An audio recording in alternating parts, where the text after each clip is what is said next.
Aloha, Miss Sutrov here. I'm going to share with you some of my art today.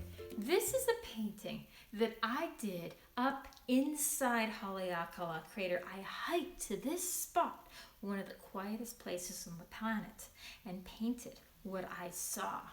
And this here is a painting that I did in Auahi.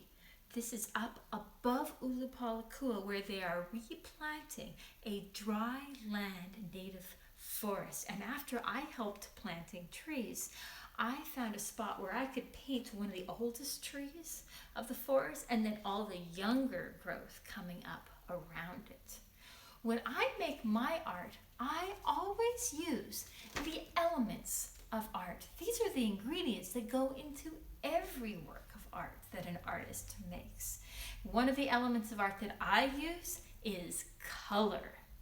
When I paint, sometimes I paint with warmer colors, which are reds, oranges, and yellows, and sometimes I use cooler colors, which are blues, purples, and greens. How do you feel when you look at an artwork that is more warm or more cool? What are we going to create with color? I'm going to draw some kalo and then fill them with color. And so kalo are like hearts, but they're kind of pointy up at the top. And then they have a vein that comes down from that point to that point, and veins that come out 1, 2, 3 like that. That first vein goes up to the point, and the other ones go out there. They have a stem that comes down from right there down, but you can't see it till it gets to the other side of it, and it comes out a little wider there. Let's do one more.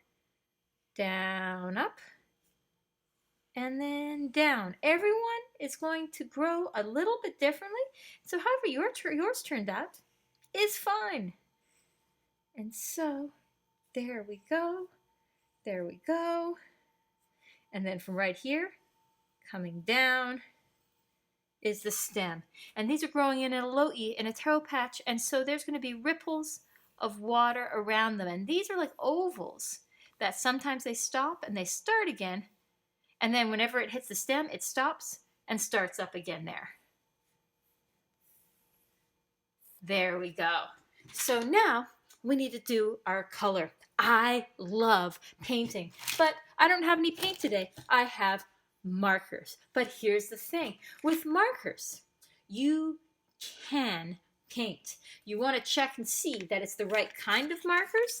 And so see how this one has flowed out? I checked that pen before. Let's check another pen. This paper I'm using right here, that's just regular white photocopy paper. And that works. But if you have paper that's a little bit thicker, like this is some thin watercolor paper, that'll work too. So I have some water, and I don't even have a brush. I have a Q-tip. That works just fine. So I'm going to check and see if I put water on here, does that color start to flow? If it does, you're in luck. Those are pens you can use. Usually Crayola pens work great, but try whatever pens you have around. So now, before we do that, we've got to get coloring. We're going to have one of these leaves be cool colors, and one of these leaves be warm colors. Notice how these colors are cool, like the ocean or the forest, and these colors are warm, like the desert or like the volcano. We're going to focus on outlining. We're going to follow those pencil lines that we've created, and as you can tell, I've sped up the film here, but you can see that I am going carefully over those lines that I've created. I'm not filling everything in, but I am starting to make a couple line designs in there because I'm going to need a little bit more color for when I paint. So there's the cool colored kalo, and now here's the warm colored kalo. I keep switching up which colors I use so that it can have those beautiful warm colors blending together on this one, and the other one had the cool colors blending together. And then, for the best part, I've got my water, I've got my Q-tip, and I'm going to see what happens. A little extra water there. I'm stroking very gently with my brush or my Q-tip, especially if my paper's thin.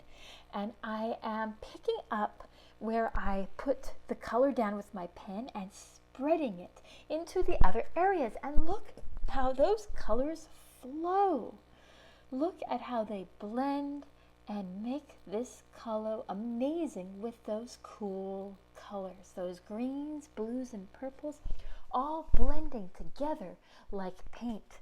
I can keep the paint in the wet areas by controlling where I bring that brush or Q-tip.